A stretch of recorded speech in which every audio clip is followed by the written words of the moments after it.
So many people say, oh, it's just a choice. They decide they're going to change their gender. It's just a choice. Do you know how much easier it would have been not spending $30,000, $40,000, $50,000 to transition? Well, plus the emotional, the physical, all of that. I've been to Iraq. I've done triathlons. I've done the Appalachian Trail. I've done the Pacific Crest Trail. Like, I've done a lot of things that most people would be in awe of, in like the physicality of the nature of them, right? And this takes the cake. This transitioning is by far the hardest thing I've ever had to do in my life. What do you really know about people who were born transgender? Have you ever met someone who's transgender? Well, if you're like me, you're curious but hesitant to ask questions. Well, welcome to Demystifying the Transgender Journey.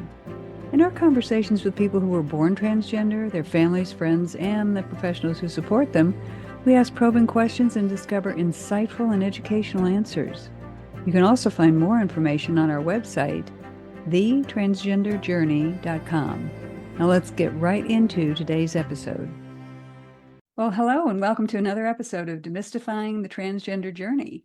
I'm your host, Lynn Murphy, founder of Women Who Push the Limits, and your other host today is Wendy Cole, who is a transition mentor and a great coach assisting individuals as they navigate significant life changes. Now, if you haven't seen our earlier episodes where I've interviewed Wendy, go find those. She transitioned when she was 67 years old and is just an amazing resource and an amazing partner on this podcast. People are always surprised when a cisgender woman and a transgender woman are paired up and are interviewing amazing people. So thanks so much for joining us today and for being part of the conversation. So we're exploring powerful stories, unique perspectives, and authentic journeys of people who were born transgender, their friends, their families, their coworkers, and the healthcare workers who support them. And today, it is such a pleasure for me and a privilege to introduce you to Kendra Bardot, a woman whose extraordinary journey weaves together courage, resilience, and reinvention. At age 39, Kendra brings a unique perspective as a transgender woman who courageously began her transition only 3 years ago.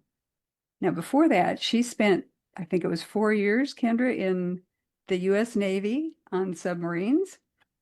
5 years. 5 years. Okay, so she spent 5 years in the Navy as a submariner, and she was navigating the depths of both the ocean and her identity. So today, Kendra channels her drive in a new mission. She's studying to become a psychiatrist and a researcher with the awesome goal of creating meaningful change on a national scale. Now, beyond her academic pursuits, she is such a creative person, passionate photographer and an artist, capturing the world through a lens of authenticity and creativity. And Wendy and I are so glad that you, as the audience, have joined us today to explore Kendra's fascinating story on demystifying the transgender journey. Kendra, thank you for joining us today. Thank you very much for having me here. It's actually quite awesome to be a part of something so unique and so powerful. Well, thank you. Thank you. Your story is unique and powerful, and we're glad that you're part of this. Wendy and I are both in our mid-70s, so we look at someone who's 39 years old and say, you are young, you have so much ahead of you. So why don't you tell us a little about your early life, what it was like growing up? So, growing up in a Baptist household, Baptist Christian is pretty difficult. There's a lot of misogyny and bigotry that goes along with that type of mentality. And being raised in that household, being who I was quite an interesting endeavor. I definitely was much different than the rest of my family. I was always the sore thumb. I was the one that would grow my hair longer and wear the funky clothes. And I was always the weird one, right? And they couldn't accept it. But I still did what I could do within the bounds of their belief system. So that was always fun. But my earlier childhood was interesting. Growing up as a trans woman and knowing at a very, very young age that something is off and that you're not living the way that you think you should be living, right? You're not being treated by people the way that you would like to be treated. You're not being seen as you want to be seen. and having to hide that and learn at a very young age, before you were even in school, that you can't express anything about yourself that would be considered to be feminine or soft or female. So you knew that there was something off. Oh, very much so. Yeah. At what age did you start feeling that? Around 4 to 5. Okay, very early. Oh, yeah. Yeah. Most of us understand this about ourselves. We don't know what it is, but you're like, I don't feel right. I just feel different. The socialization from your family and the Oh, people yeah. in your life is what was your major clue, because I experienced the Yeah. same thing. You know it's wrong. You just don't understand it. Yeah. It's really strange because you're like, oh, like, why am I not being treated like she is? You know, or whatever. And then you realize that at a very young age that I have to act a certain way. And if I don't, there's repercussions for that. So there's this like cause and effect of, oh, you're too girly, or you're too sensitive, or you're too whatever, and you can't be that. And then you end up, turning into someone that rides motorcycles at 180 miles an hour and, doing other rather silly things. So were you overcompensating? Not at all. Not at Not at all. all. But we do that because of all the socialization that's trying to force fit everyone, all children, into the society. Yep. Yeah, So, not just people of a trans experience. That goes for Right. everyone. yeah. Everyone.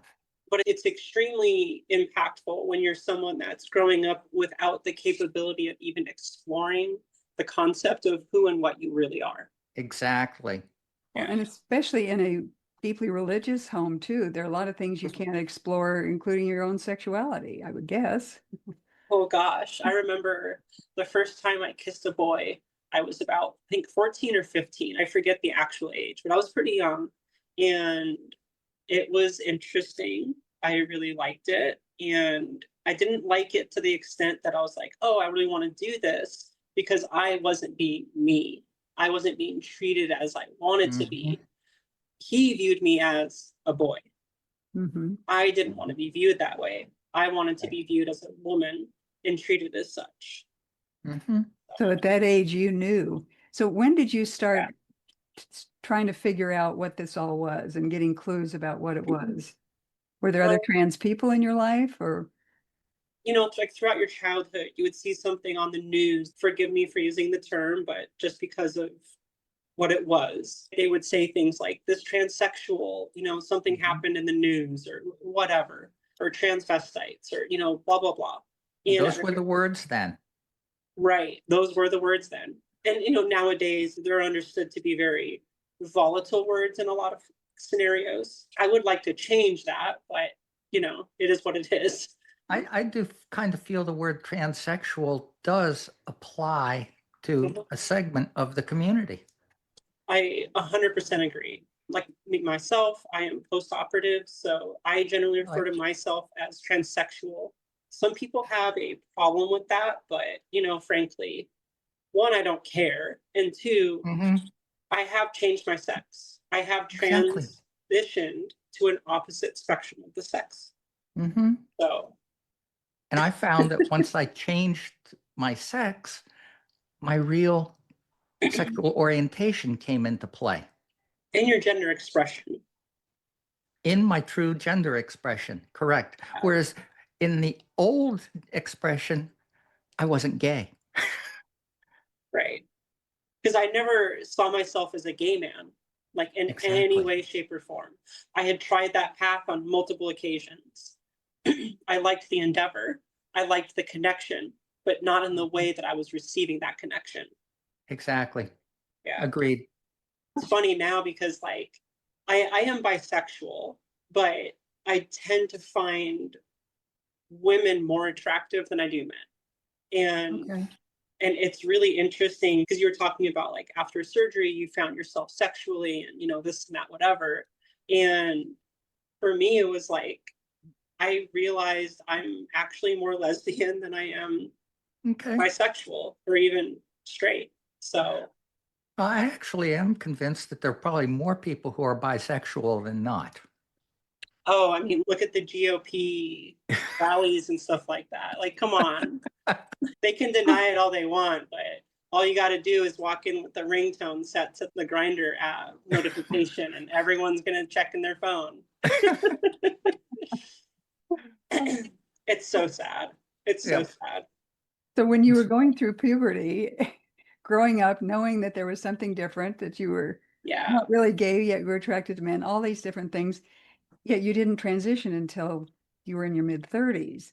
Tell us what life was like, during your teens and going into the military. Obviously at the age I was, there wasn't any information available about the possibility of being able to do this. And even if there was, I probably would have never even brought it up to my mom, because I knew she wouldn't have taken it well. I knew she would have been like, this is the devil, you need to go repent and be baptized or something. So I waited, and probably the worst decision I could have ever made, but that's okay, because we're here now, right?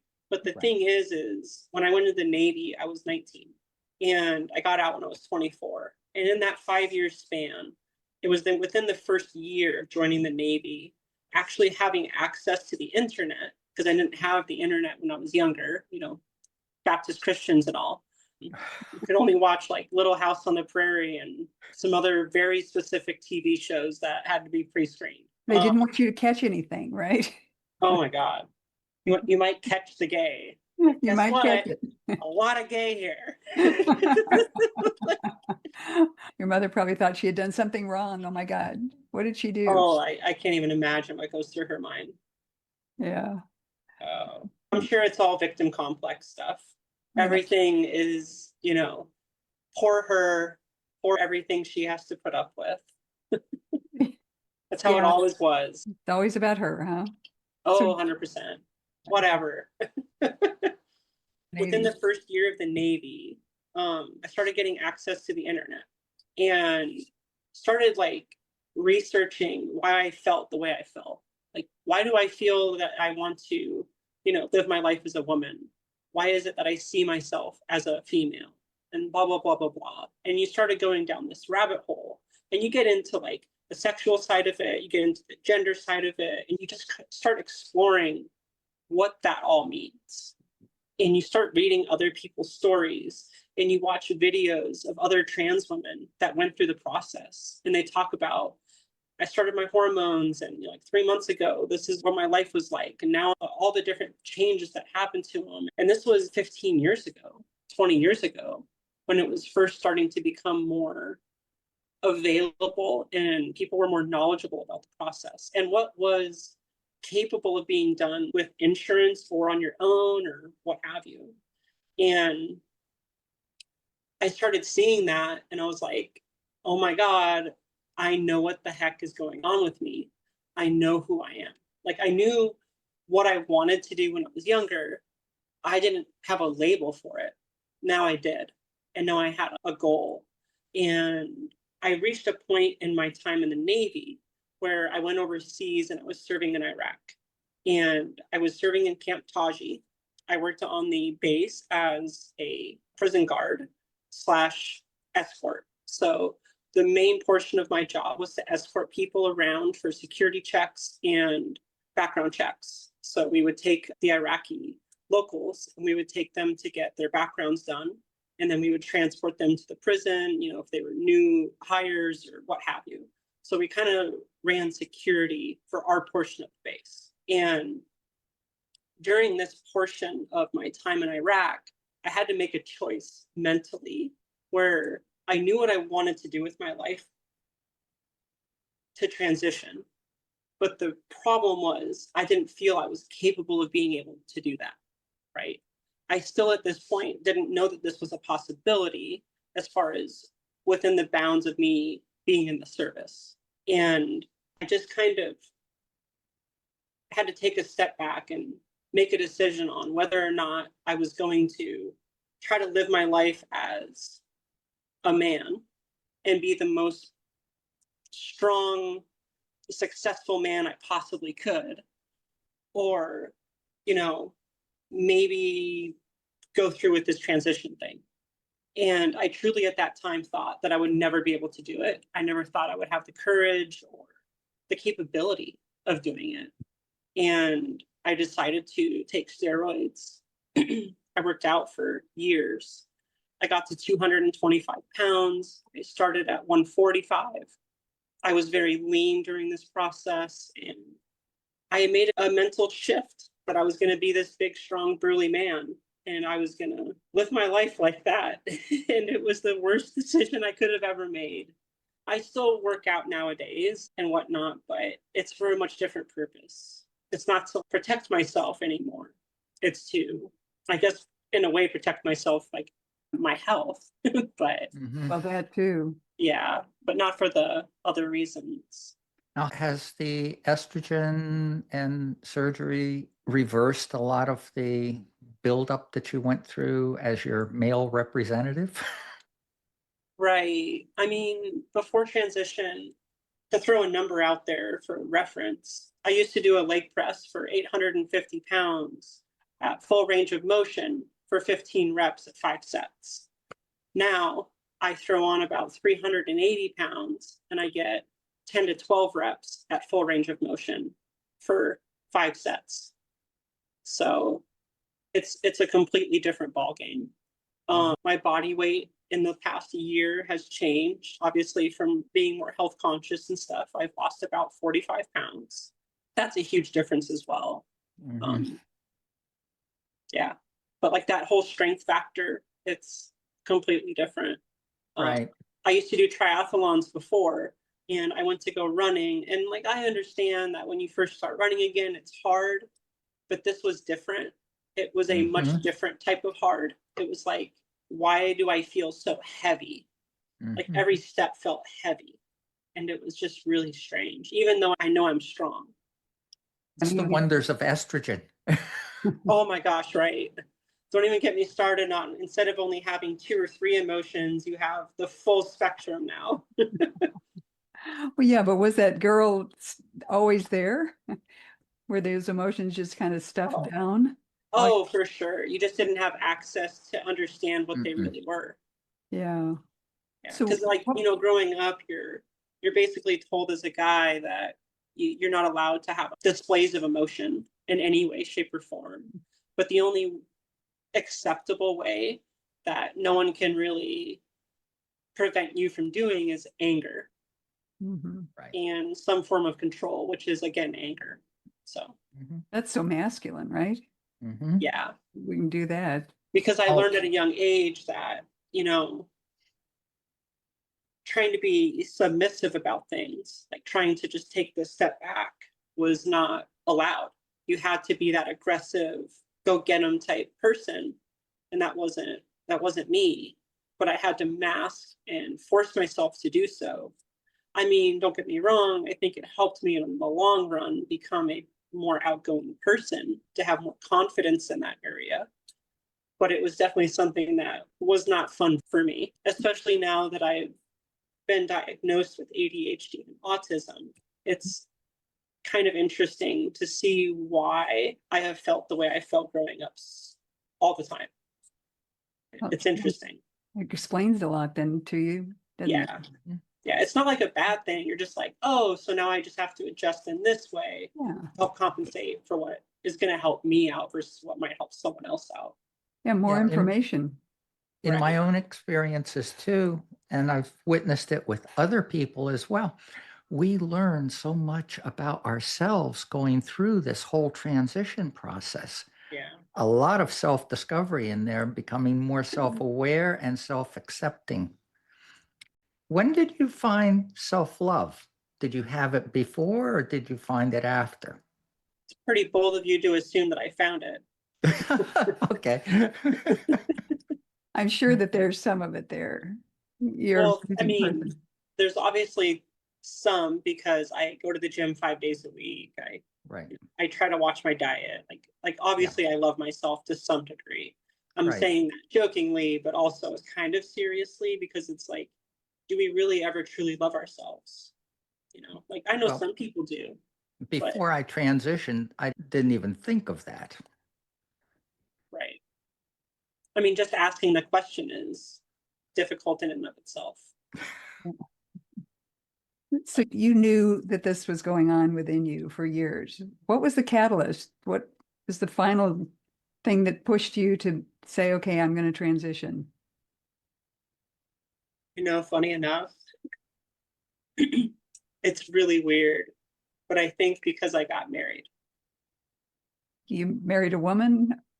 Yeah. We met online and we dated 6 or 8 months, and then we moved in together, and we were together for a total of 10 years. And we didn't get married till about year 8. It was just before year 8. Wow. And we didn't really think we needed to, and we never would have if it hadn't been for buying a house. Mm. Because we wanted to buy a house, we did a VA loan so that we could utilize both of our incomes. And in order to do so, we had to be married. So, I mean, we were partners forever. We were basically married anyway. So, Just needed the legal paper for business. yeah. So you married a woman and then you decided to transition. So tell us how that Right. works. So, like, I was still living that lie of wanting to be the provider, the protector, the masculine one in the relationship. And it was actually, hold on, before we get ahead of ourselves, when I met Michelle, I was also dating men as well. Okay. And I was starting to explore the possibility of transitioning before I met Michelle. When I met her, we connected in such a unique way. And I loved her from day one. And I still love her. We're still great friends. I had coffee with her yesterday. But it was from that moment, I just loved her. And I was willing to put this on the side because, again, I wasn't sure if I would ever be able to go through with it. And I did. And I waited another 10 years. Hmm. So you didn't transition until after you'd been married 10 years? Correct. The only reason we divorced was she's not a lesbian. She Oh, doesn't find females attractive. And that's perfectly understandable. Right. And like I said, we're still really great friends. Good. Yeah. so tell us about the actual process of transitioning. Did you do that quickly? Did you all of a sudden Oh, God. socially transition? Not many have done it quicker than me. Okay. Very few have. Once I started, anyway. Once I started transitioning, it was August 6th of 2022. The day I started hormones, I called Dr. Meltzer and I set up an appointment for a consultation for bottom surgery. That was something like 14 or 16 months out. It was forever away. I was on a photography trip and I was in California doing ocean photography, and I got a phone call and they said, can you be in next week for a consultation? We had a cancellation. And this was like 6 months after I had made the call. And I was like, absolutely. I cut my trip short. I came home, did the consultation, had my surgery date set for 18 months away from there, like 16 or 18 months, or it was a while. And I waited. I lived my life for, I don't know, about, we'll say, let's see, maybe 9 months or so. And then I got a call one day and he was like, hey, we have an opening. It's in 3 months. Would you like to do it? And I said, absolutely. For my transition, it happened very, very, very quickly. Before my 2-year mark, I had my bottom surgery. Mm-hmm. And it was the best decision I ever made for transition. How long did it take you to go from living guy mode to living full-time as yourself? 9 months Okay. on the dot. I will never Okay. forget that day. It was 9 months into transition. I was tired of flipping back and forth, having to show up as my old self and, my old persona, I guess you'd call it, or whatever. And then wanting to be myself. And I did not pass in any way, shape, or form. Not that I do now anyway, but it was very eye-opening. Blessings all in the eye of the beholder. That's true. But the thing is like going full time that early, it was probably not the best choice, but it was one that I made. And it was one that I stuck to, and it was one that I put a lot of effort into making sure I could blend into society as well as I could for the first couple of years. And then the past year or so, I've really found myself and stopped giving a rat's butt about what anyone else thinks. So Good. And funny enough, like I haven't been misgendered for a while. And I think it has to do with the fact that I just stopped giving a shit. It's the energy that you put out that everybody senses. Most people that I've found in daily 100%. life don't look for transgender people. They're not looking for us. They don't even So know what if they're looking for usually. Exactly. So if we don't if we stop putting out all that negative energy of being afraid or being worried about being misgendered, and as you said, just don't give a shit, Yeah. everything works out much better. It's absolutely weird. It all has to do with your energy that people sense when they meet you. They won't know that you're transgender, but they'll know something's different about you because of the way you act. That's what I've found. 100%. Like when you're really meek and, like worried or. It's something that I learned in New York City as a teenager. You walk like you belong there. Right. Long strides, quick pace. So did you ever regret that you'd done this? That you transitioned? Absolutely no way. Despite everything that I lost when I transitioned, I would do it all over again, and I would do it earlier in life. Oh, absolutely. Totally agree. I would make it even harder on myself and still go through with it. So when we talked the other day, you said that you delayed transitioning, a lot of it because you were afraid you were going to lose your family. Well, because I knew I was going to lose my family. You knew you were going to lose your family. So For talk sure. talk to us about what happened there. So funny enough, the first person I actually officially came out to was a coworker of mine. His first name is Mike. He's such a fun guy. We would have such great conversations. He was an ex-Marine. The last person you'd probably expect to be the most accepting and loving person ever, right? And I had started working out again, weightlifting. This was right before transition.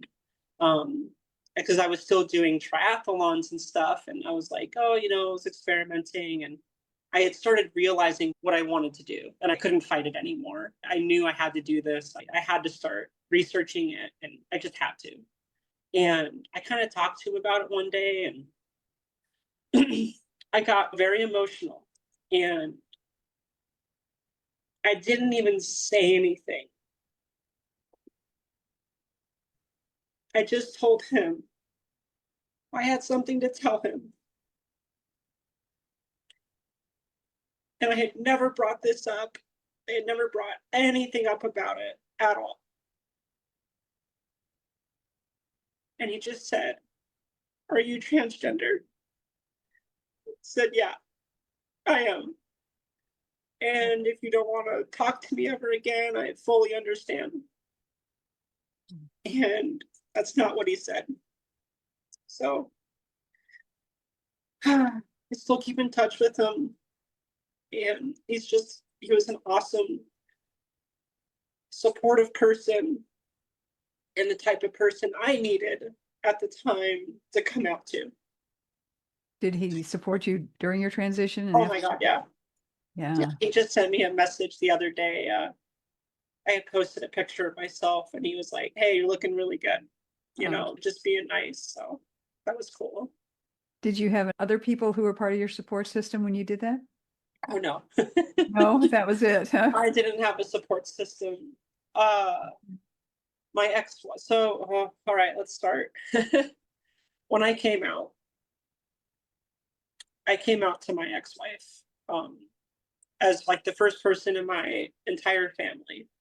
I came out to her first.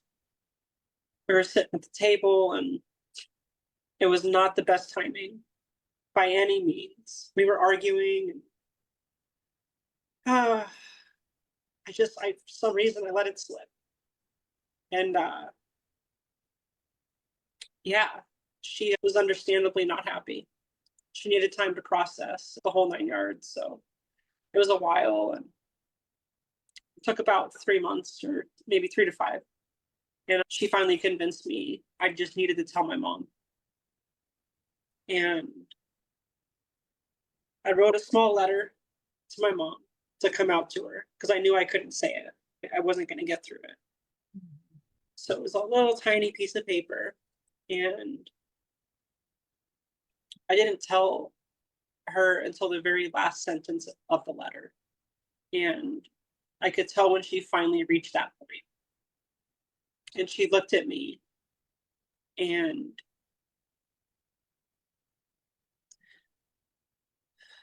she just said, "I will never accept you." She never tried, she never nothing. She just looked at me and said, "I will never accept you. I will never accept you for being a woman. You can't be a woman. You'll never be a woman." And, you know, I respect her belief, even though I think it's malarkey. But, you know, That's a hard thing to hear.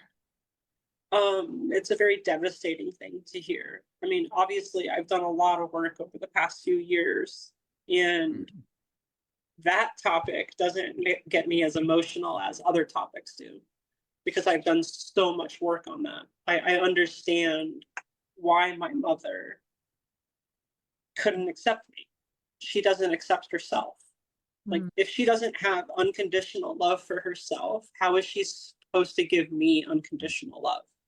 You know, like, I feel bad for her because she's gone 70 plus years without loving herself. And I'm under 40 and I finally do. There is self-love there, isn't there? Yeah, I do feel bad for her.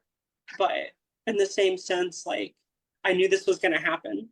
And she sat there for about 90 minutes and she went through all the stages of grief, bargaining, you know, denial, like whatever all of them are. We went through it, me and my ex-wife, and we were like, she did everything in an hour and a half. Except acceptance. She didn't do that. Right. And she had no idea of this before you told her. Absolutely no idea. Because I remember being younger and she caught me wearing the neighbor girls. We would play dress up and they would put me in their prom dresses with the little poodles on them and stuff like that.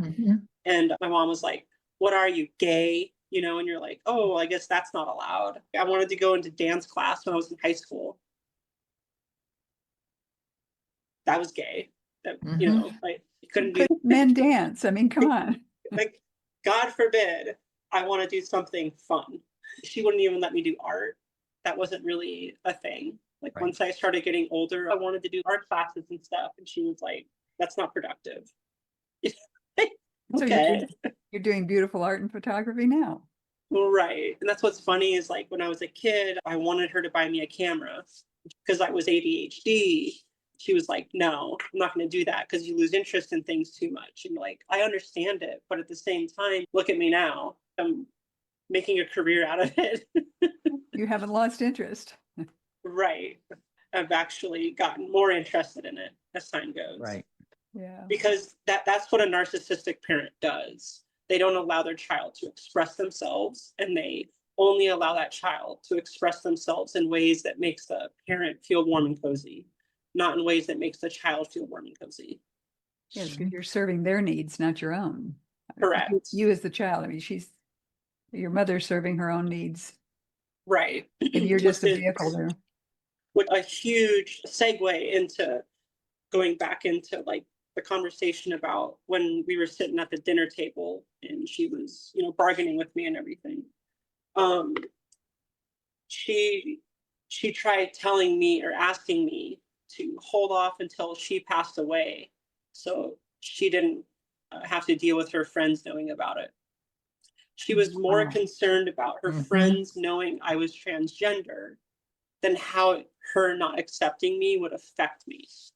That's typical of so many parents. About 50%. It's about It's all- 50-50. That's why Wow. there's so many homeless teenagers on the street. Oh my God. I am so thankful that I transitioned at a later age for that specific reason, because I was more stable and more financially capable of going through the process, which also helped because I was able to go through the process so quickly. That was the one plus to transitioning when you were older.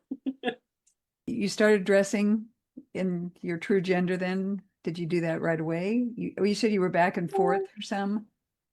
Well, so like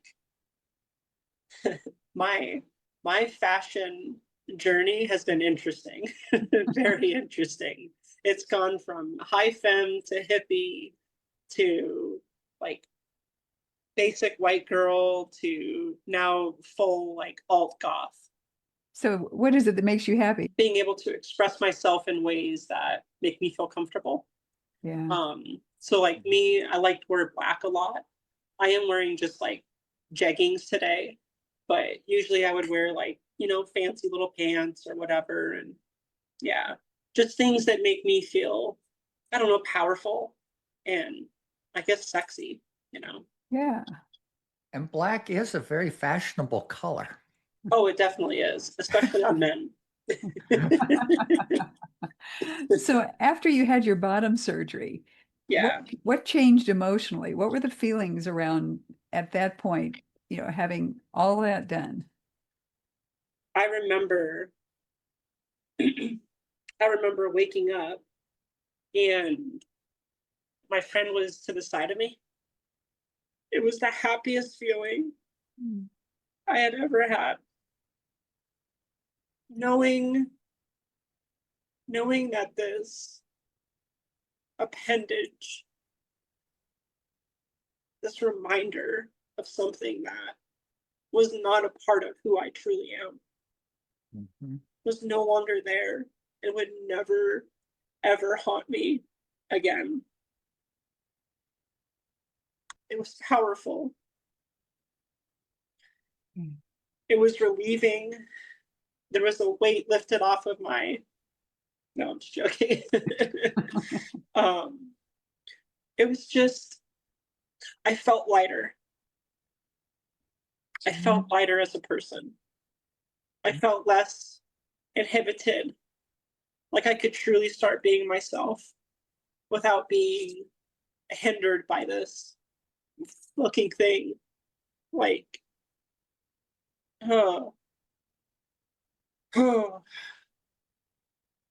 like I think back to when I used to have that, and it was so like I hated it. It just it's part of the reason I didn't like having sex. It was the main reason. I didn't like that feeling. I can totally relate to you in every thing you just said. I didn't realize until after my surgery, during that year and a half, that I was living full time out in public, blending into life as any other woman. I internally felt like an imposter. Oh, because of that. 100%. And the constant fear of something happening and you falling out and people seeing, and the ridicule and the, yeah. Mhm. Once it's gone, you're in complete alignment emotionally, mentally, and physically. What a difference, isn't it? It was 3 weeks after surgery, and I Mhm. started weightlifting again. Obviously, I couldn't do lower body, so I started with upper body, and not having to worry about hiding this aspect of myself Mhm. was the most freeing thing Mm. about your gender expression Mhm. that I've ever experienced.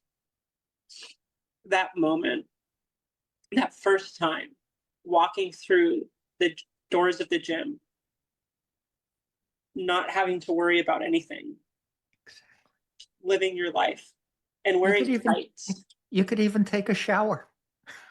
right? Like I always joke, my ex, she goes, if anyone ever challenged you in the locker room, you'd be the one that would turn around and drop your pants. I was like, probably. You're like, you got a problem with something? But that's so powerful, Kendra, that feeling that comes up. It's weird. Like you would think that having something like that done to yourself that's that invasive would be traumatizing for anyone, as like the conservatives say, you'll never be this, whatever. And you're like, honey, I don't think you understand. This is me. We we don't transition to be different. We transition to be who we've always been. Ask any cisgendered straight man, any of them, to watch a video on what happens for a female surgery, for bottom surgery. Right. They get 10 seconds into it and they're like, no. Even I just always contemplating that. Yeah. I And always then you used have us to over think, here going like, Hercules, Hercules. I'd be sitting at the bar and some guy would be grabbing his crotch and saying to me, "How can you do that?" And I'd say, "I'm getting my birth defect corrected." Right. My good friend, I used to work in HVAC with him. I asked him if I could show him the video, and I was like, "It's not a real video; it's just a cartoon version of it." And he Mhm. goes, "Okay." So I showed him, and he was like, "Nope." Not I had to doing it. laugh. Oh, it was so funny. Hearing your powerful reaction to actually having the bottom surgery and making these changes and living who you are. I Yeah. hear so many people say, oh, it's just a choice that people make. They decide they're going to change their gender. It's just a choice. Do you People know how much comment. easier it would have been not spending 30, 40, $50,000 to transition? Mhm. Well, plus the emotional, the physical, all of that. On Oh top my of it. God. It's not even. Yeah. Yeah. It's insane. Like, I've been to Iraq. I've done triathlons. I've done the Appalachian Trail. I've done the Pacific Crest Trail. I've done a lot of things that most people would be in awe of, like the physicality of the nature of Mhm. them, right? And not lying, this takes the cake. This transitioning is by far the hardest thing I've ever had to do in my life. Mhm. The emotional toll, the resilience, the trust in yourself, the confidence, the amount of strength it takes to go day by day, the feelings of wanting to give up never go away, it seems. The whole world is against you every flipping day, every flipping day. If anyone catches a whiff that you're transgender and they're not in agreement, you have to be very concerned that, especially in today's environment, that it can go south very, very quickly. And that's why I carry a full tang blade on me at all times. At least I have an option. And you're trained and you know how to use it. I am. I am. And I'm strong. It also sounds like you've done a lot of the mental and emotional work. And I know Wendy talks about that too, so much the Yeah. mindset. Is that what led you into starting your degree in psychiatry? So I had actually considered going into psychology when I was younger. I just didn't have enough support because my family She didn't want me to go to college. My mom didn't. She didn't think it would be a good option for me. And lo and behold, you're a dum-dum. So, but yeah, there was a lot of reasons. And at the time, I think her reasons were understandable, right? But at the same time, it took me a while, but here I am doing what I was actually meant to do. Now, therapy is reliant on whether or not the person pushes themselves and is honest with themselves. If you can't do those things, then therapy is pointless. Like, honestly, it is. You can have someone give you all the tools in the world, but if you don't use them, they're useless. And I applied myself very much so. And in the past few years, I have changed dramatically in my emotional awareness, my capacity to understand and empathize, my ability to communicate with others more effectively and more directly, efficiently. I've become a calmer person. I used to have a major anger issue. I think a lot of that had to do with my suppression of who I was. I had realized how much therapy had helped me. All of my friends have said for many years that they've never seen someone push themselves to become a better person as much as I do. I'm constantly wanting to become a better person. My friends would tell me, you have a way of cutting through the bullshit and asking the right questions, right? And they're like, and you're not even a psychologist or anything yet. And they're like, I really think that you would be good at this. If you're interested in it, I think you should go forth with it. And I had heard that from so many people. These aren't people that beat around the bush. These aren't the type of people that give you false info, right? This is why I have them as friends. They're going to tell me I'm being a dum-dum if I'm bringing something up to them, right? So I have faith that they have my best interest at heart when they give me advice like that. Nice to have friends like that. Yeah, if you don't bring value to my life, I will not include you in my life. Yeah.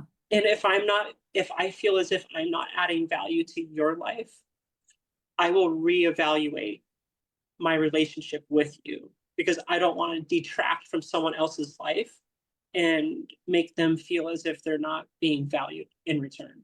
Yeah. What surprises you about your life? That I'm still here. Well, we appreciate that you are grateful Right. for that. What surprises me about my life? That I've done the things I've done and I'm not even 40 yet. That's pretty impressive.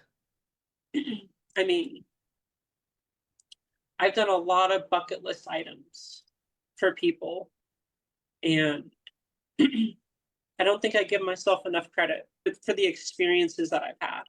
Yeah. Important to celebrate that.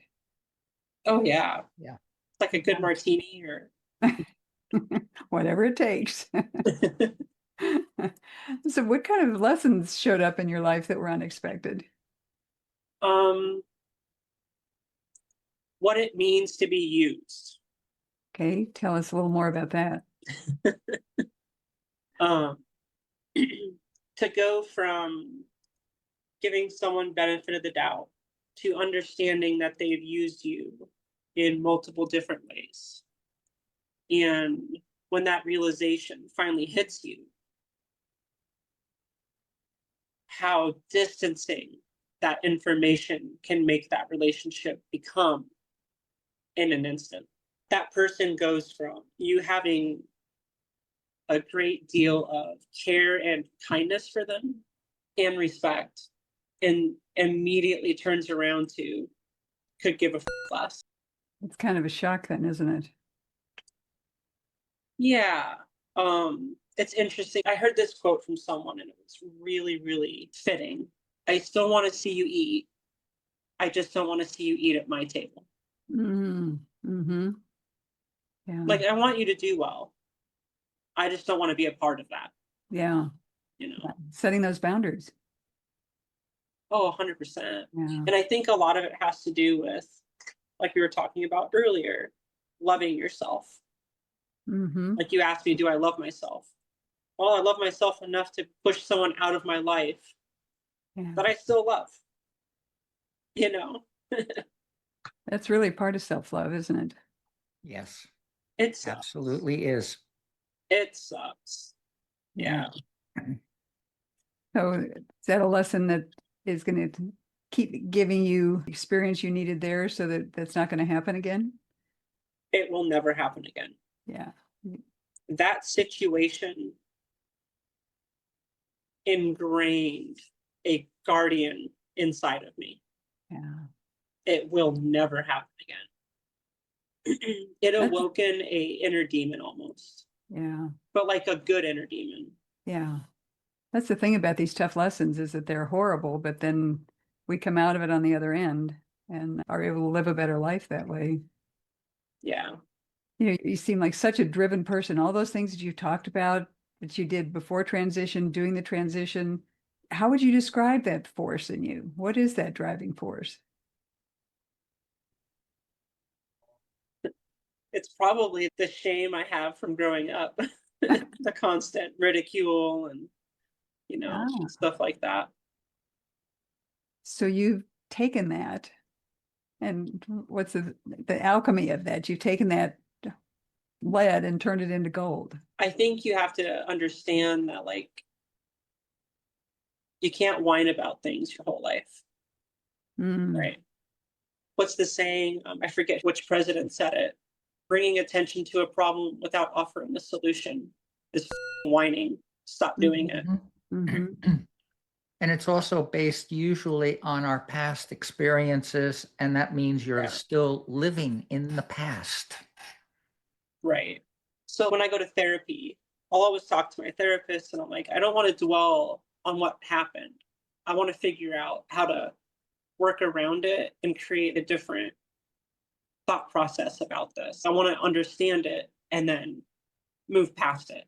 And a lot of the times, a good therapist will really challenge your beliefs. Our beliefs will block us from achieving our possibilities. 100%. Think about someone that has cancer and they believe they can get better versus they don't believe they can get better. Exactly. It's the same concept.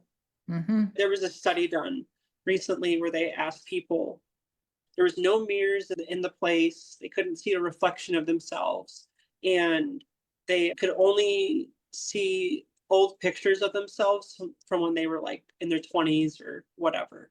They couldn't see what they looked like now, and they could only do things and act in a way that made them feel younger. They did this for just 1 week, and like after just 1 week, all these guys and girls, their skin was doing better, their vision got better, their hearing got better. They literally just felt young and their body responded in kind. And you're Exactly. like, what? And it's a real study. 3 years after I transitioned, less than a year after my surgery, my primary care doctor took me off all my meds. No more diabetic meds, no more all the meds for the other stuff. That all went away. And he asked me, what do you attribute this to? And I said, it's very simple. I love myself now, and I'm finally happy. And you're taking care of yourself. Of course. Before, I didn't even care about taking care of myself. Right. I could sit down and eat a whole DiGiorno pizza and not think twice about it, which is horrendous for you. I wish I could still do that. When I was in the Navy, we used to do that. Get an extra large pizza, eat the whole thing, have a Right. 2 liters soda and 24 wings. And you'd wake up the next day like, why is there a gaping hole in my stomach? It was like, what's this? But when you don't care about who you are, that's what you do to yourself. We talked earlier about your mother. Yeah. I know you've got a letter that you're going to read to us. And Yeah. also, if you can give our audience some ideas of what parents can do, do's and don'ts, or what suggestions do you have for them? So first off, do accept your child when they tell you who they are. Your child knows who they are more than you do. They are the ones that live in their own body. You do not. Their body, their choice. Okay. Do love your child. And this doesn't mean love from a distance. This means support them, show up for them, communicate with them, guide them, give them hope and affection and connection. Do not discard the relationship that you have with your child because of your own self-limiting beliefs. Mhm. Do not ridicule your child when they tell you who they are. It will only make the relationship that you had with them grow even farther apart. Mhm. You want to tell us about the letter you wrote to your mother?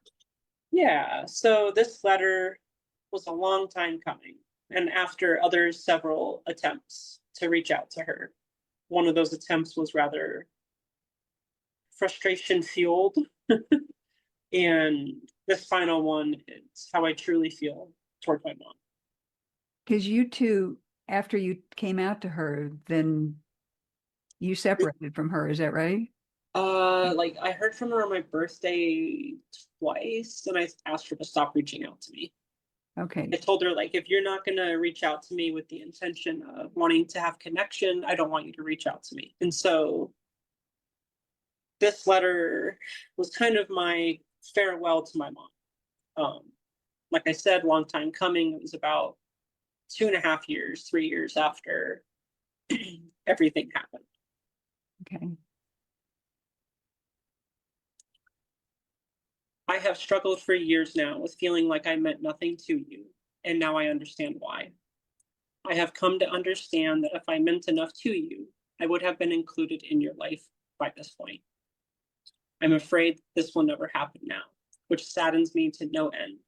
I only ever wanted to be accepted by you, to have laughed and cried together, to have been held by you, and to have made memories together. I know being judged by society hasn't been easy for me. I can only imagine how hard it would have been for you being a part of my life. I hope that by removing me from your life, it has made your life free of judgment from others. I say this from the heart, not as an attack. All you wanted was to protect yourself. I hope you have achieved that. I only ever asked that you try, but you never gave us a chance. I even offered to meet you outside of the family unit so that we could possibly have some kind of a relationship, but you rejected that thought immediately. I hope that you can live with the choices that you have made. I know they weren't easy for you to make. It must be hard to decide to ignore your only child for finally choosing to be themselves. I can't imagine how hard it must be to live every day knowing that you have the chance to build something beautiful with me, and you chose to turn your back on me instead. I know you've been struggling and sad since you disowned me.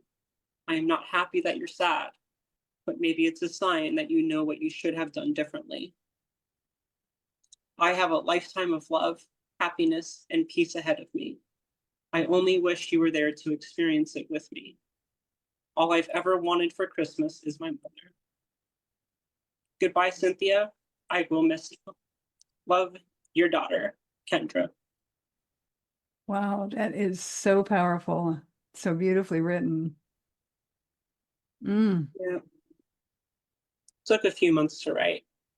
I'm sure. And I hope I that there are bet. parents who are listening to this and watching this who will take that to heart and to understand what it's like to be a child of a parent who will not accept and disowns you. Yeah, like it was the other day that, like, I've been having a lot of problems with dating and stuff like that, right? And one of the things I had realized was part of the reason I have such a hard time showing people that I love them and like expressing that is because I never had a real good example of what love actually meant. Mhm. And it's taken me almost 40 years to realize, wow, I have a lot to learn in that department.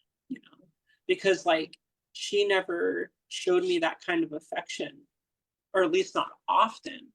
I don't have that same affection for other people because, you know, you are a product of your environment, right? And it's just crazy. It doesn't mean like she never hugged me or anything. It's just like you didn't have a good understanding of what quality love and kindness and affection was. Well, I'm glad you learned that before you're 40. So the next 40 or 50 years you can just keep building that. Right.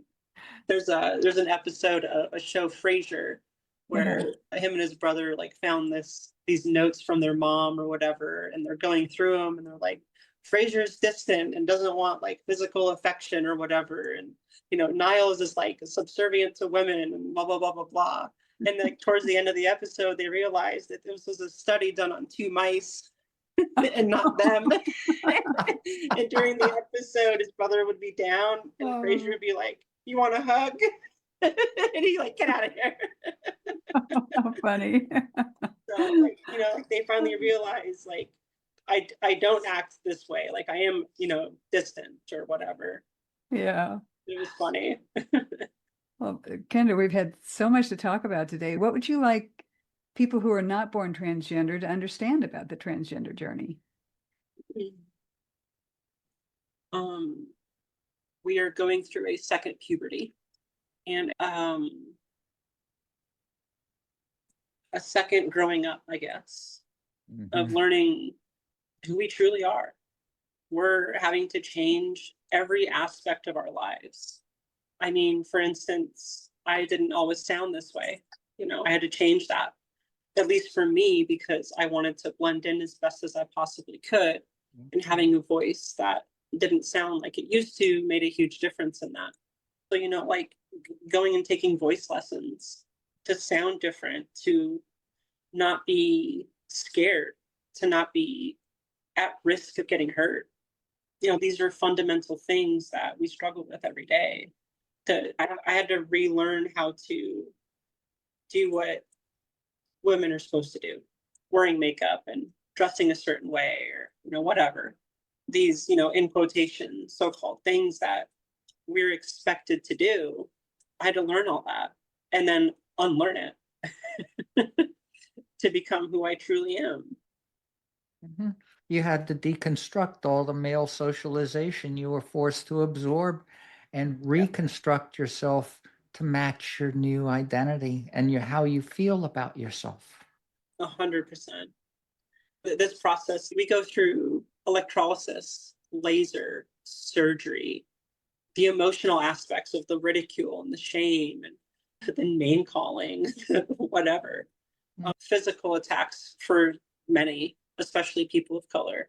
That one's ridiculous. You know, it never happens around the people that could actually do something about it. That's what sucks. Right. Or people that are willing to do something about it. Sucks. It's interesting you talking about a second puberty. That does make sense. Oh, 100%. I mean, you're literally going through the same emotional changes that teenage girls go through. Yeah. Your emotions are all over the place. So were there unexpected things about living life as a woman? Or you pretty much know what you were in for, or is there something? There's little things like they're like those little nuances, like going to the bathroom. You have to make sure like you roll your pants a certain way so they don't run on the floor. You know, like weird things, like just whatever. There wasn't anything that stands out to me like, oh, this is tough, you know, but also we don't get periods. So that's a plus. That is a plus. Yeah, I think that kind of aspect would change the game. It would make it a lot more, you know, enjoyable. That would be something quite different that you had never even had the notion about how to experience that. Well, after surgery, like for post-surgery for about 6 months. Yeah. You get very familiar with pads. Yeah. You have to wear them 24/7 for about 6 months ish. So I guess that's close to the experience. It's as close as you're gonna get. Yeah, right, exactly. Yeah. Yeah. The closest we get to like the sensations of that feeling is like, for me, I do my injections every 2 weeks.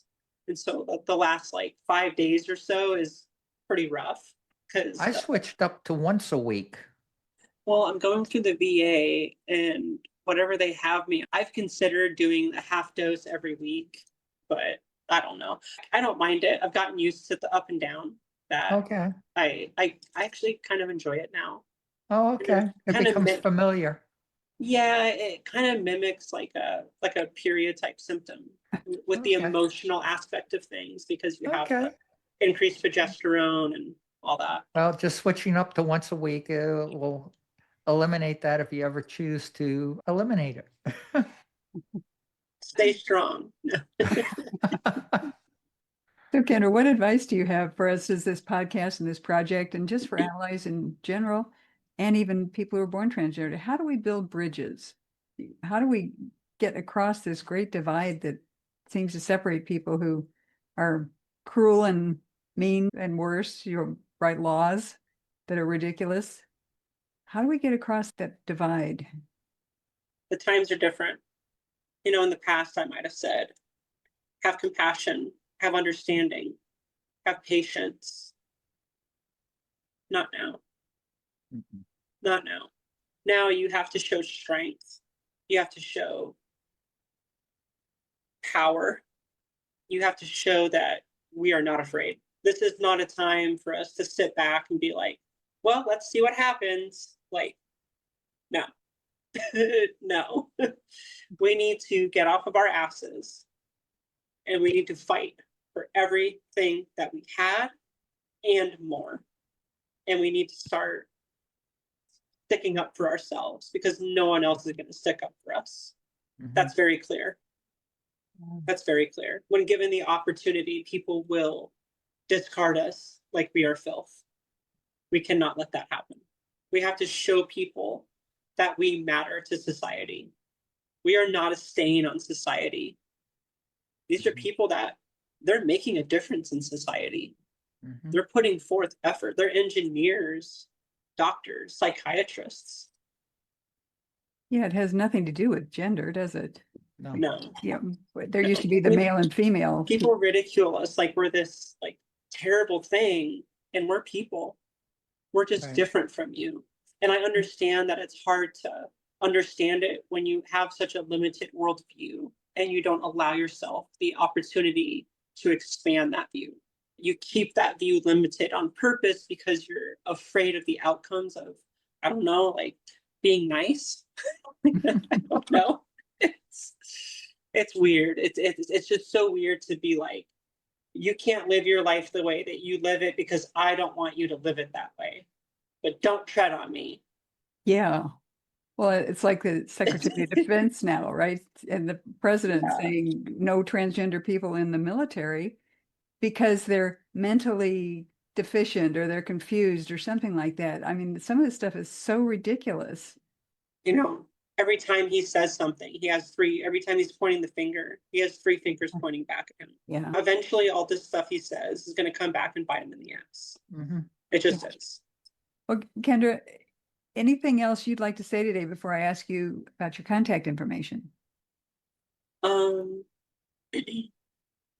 What is it that you have learned about the transgender experience throughout your journey of interviewing people for your podcast and writing your book? It's been just an amazing education. The thing that stands out to me is what an outstanding, exceptional group of people that we've collected.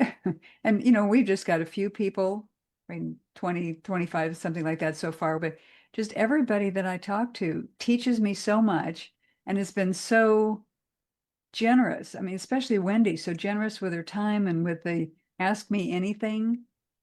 That's how this thing first got moving along. And so to treat me with respect, to trust me, I mean, that just, okay, so now I'm going to cry, but that warms my heart. And I've learned so much just connecting with different people. I love connecting with people anyway. I wrote a book where I interviewed 50 women and just to continue that, it feeds me. And so I've learned facts, but mostly I've learned about the heart of the people that we've interviewed, people like you who have such an amazing brain, amazing heart, and amazing willingness to stand up when safety is an issue these days. And yet you're willing to be public. Everybody that we've interviewed is willing to have their interview out there on YouTube and on the podcast and willing to share their story. And to me, that takes courage. It also takes a commitment to live your authentic life and to help other people live their authentic lives. So, did that answer your question? A little bit. A little bit? Was there more? No, I'm just messing with you. Okay. All right. Well, contact information. If people want to find you, where do they find you? I'm on Instagram. It is Kendra Goth Mommy. My page isn't anything spectacular. I post random things and some of my photography, and I do protests and my fitness journey, and it's just kind of haphazard. I just post what I'm doing in life. So they can see you there, and some of your photography and your artwork they can find there. Some of it, yeah. Yeah, I've looked at that, and I'd like to see more of that. Thank you very much for inviting me here. It was really a pleasure. Well, thank you. It's been our pleasure. And like I said, pleasure and privilege to be able to share your story with others. And Wendy and I are just so committed to sharing these stories so people can connect with a real person. I think that's part of the problem in the world today is they don't connect. That's what I learned 10 years ago. Nobody has a framework to understand us. And the best way to do that is through communication and putting stories like yours out there, Kendra. Yeah. It's really a shame that we are vilified in such a way and all we do is exist. Well, I will say this much, the last century was far worse from this one. Oh my gosh, yeah. And you know what? The goal is to make the next century even better. Better, exactly. Let's make the next decade better, shall we? Let's get it moving more quickly. Oh, Kendra, it's been wonderful. Thank you for being here today and for sharing so openly and so much in depth. You shared your heart, you shared your mind, and you shared your story, and we really appreciate that. No problem. And to our audience, thank you to the audience for showing up today and for participating in this group. We want you to remember to like, subscribe, share out, help us build this channel up and help us get the word out to other people. You know, there's so much work we have to do. Be someone who's an ally, who's helping us get the word out. When you subscribe, you'll get notice for the next episode that we have coming out, and go back and look at our last ones. We've got some amazing episodes to share. I've been your host, Lynn Murphy, and Wendy Cole has been your co-host. Thank you for joining us, and we will see you next time on Demystifying the Transgender Journey. Thank you for joining us today on this episode of Demystifying the Transgender Journey. Remember to subscribe so you don't miss a single episode of our fascinating interviews. You can also find more information on our website, thetransgenderjourney.com. So until next time, stay curious and stay kind.